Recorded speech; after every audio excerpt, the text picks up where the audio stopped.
Bienvenidos a otro capítulo de mi podcast. Hoy conversaremos sobre un tema muy importante, que son los créditos hipotecarios. Todo lo que conlleva la evaluación a nivel de banco y que tú aún no sabes, yo te lo voy a responder, porque soy Esperanza Hernández, tu broker de confianza.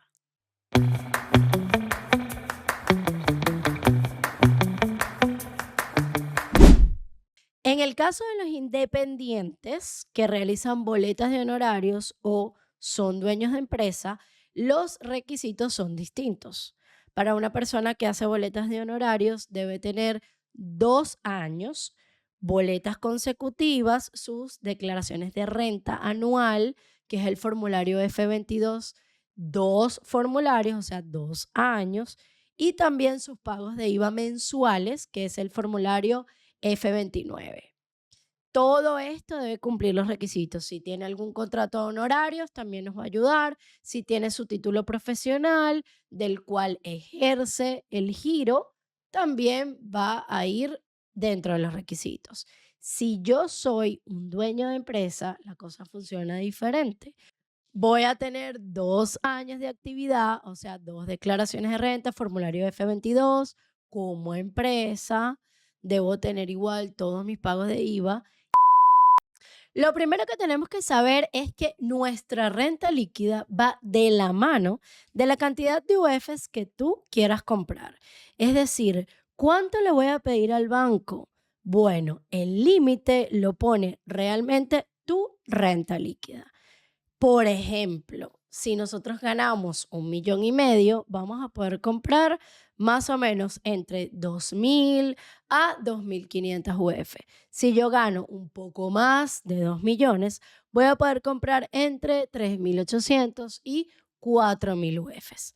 Es muy importante entender hasta dónde llega mi renta líquida, hasta dónde llegan mis deudas, para determinar qué cantidad de UF podemos comprar. Y no es que es más que la cantidad de UF, también me va a indicar dónde va a estar ubicada mi propiedad y qué tipo de propiedad puedo adquirir. Es normal que las personas piensen, quiero un departamento, no sé, por ejemplo, en la Florida, ya, de 2 dormitorios, 2 baños, estacionamiento y bodega, entre 4.000 y 4.500 UF. ¿Cuánto tengo que ganar de renta líquida? Entre 2 millones a 2,5 millones. Y así sucesivamente, dependiendo de la zona y la cantidad de UFs que determine dicha zona. Dicho esto, existen ocasiones donde yo he visto actuar a Dios. Igual, aunque la persona quizás tenga un poco de tope en la renta líquida y solicitamos un préstamo hipotecario sobre cierta propiedad, muchas veces sale positivo. Ahora bien, hay una realidad, nos guiamos por una tabla de rentas que determina qué cantidad de renta líquida debo tener versus el valor de la propiedad. Y por ese común denominador es que los brokers realizan sus ventas. Sin embargo, siempre hay otros requisitos como extranjeros que debemos tomar en cuenta. No únicamente es la renta líquida o la cantidad de ahorros, es también pensar si ya tengo la cédula definitiva, este requisito es indispensable. Y hay algunos bancos que están incorporando reglas, como por ejemplo que la cédula definitiva tenga más de 3 años. Esos son requisitos nuevos y algunos bancos muy puntuales.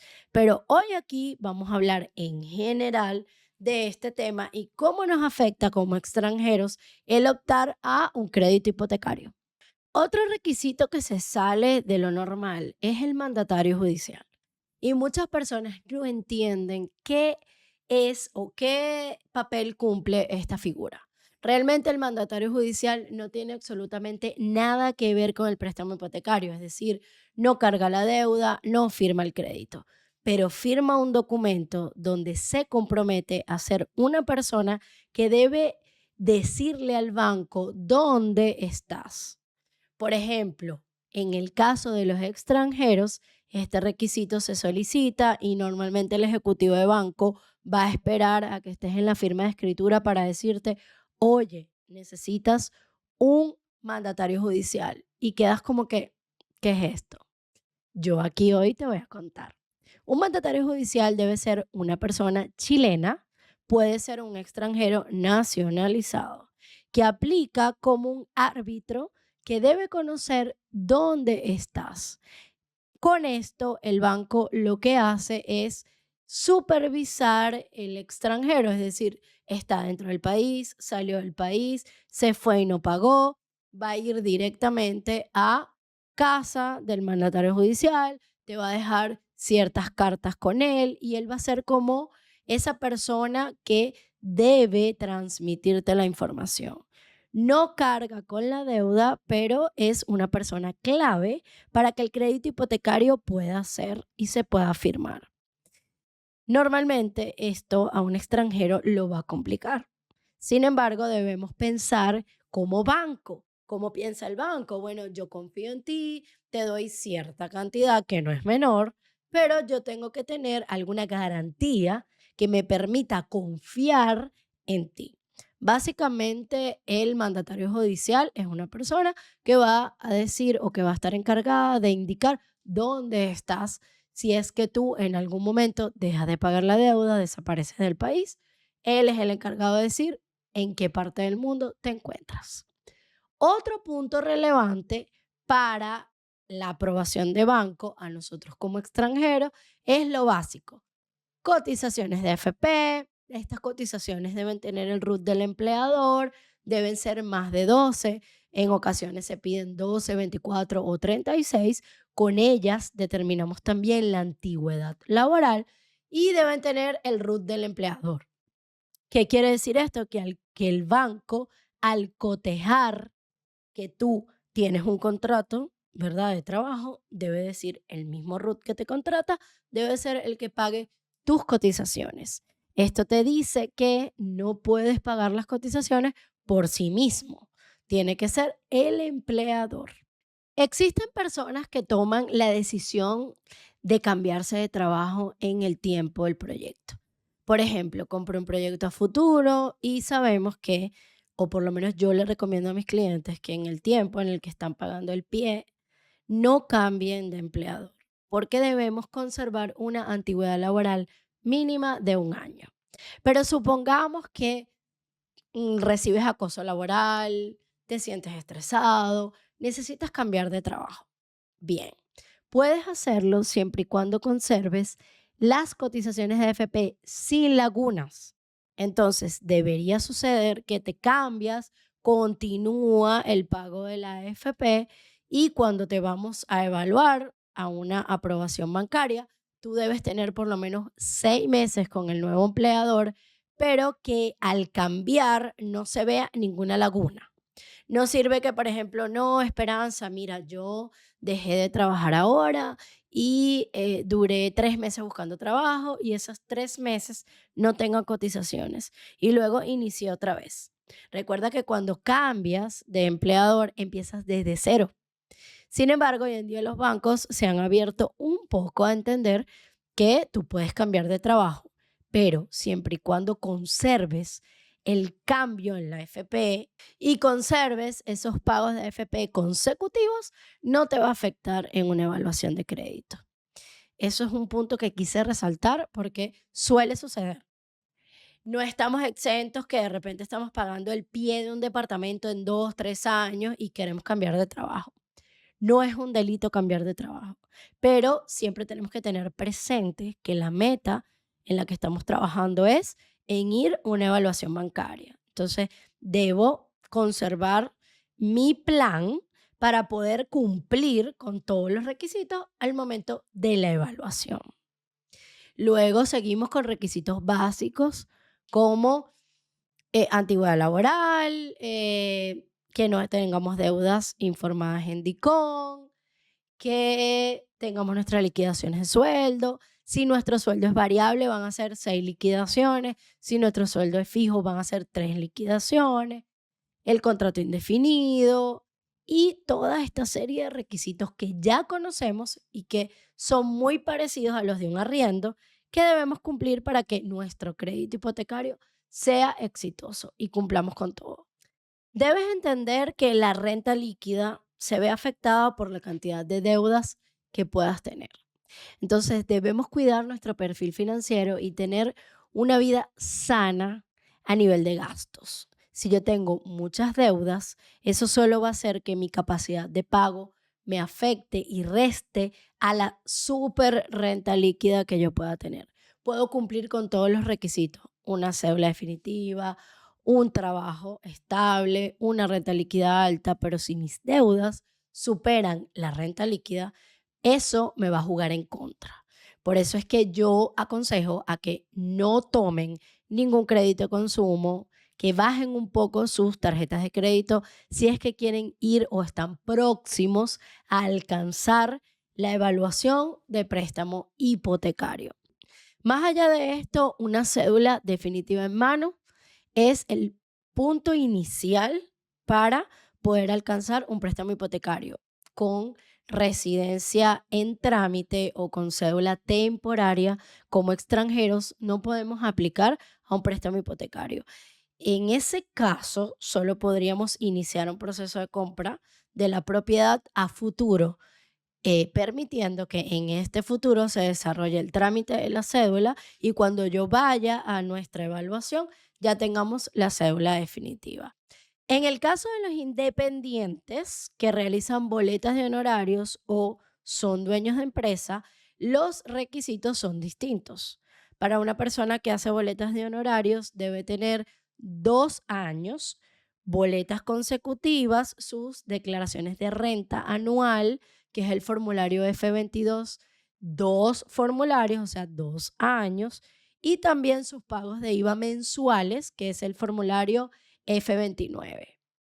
Todo esto debe cumplir los requisitos. Si tiene algún contrato de honorarios, también nos va a ayudar. Si tiene su título profesional, del cual ejerce el giro, también va a ir dentro de los requisitos. Si yo soy un dueño de empresa, la cosa funciona diferente.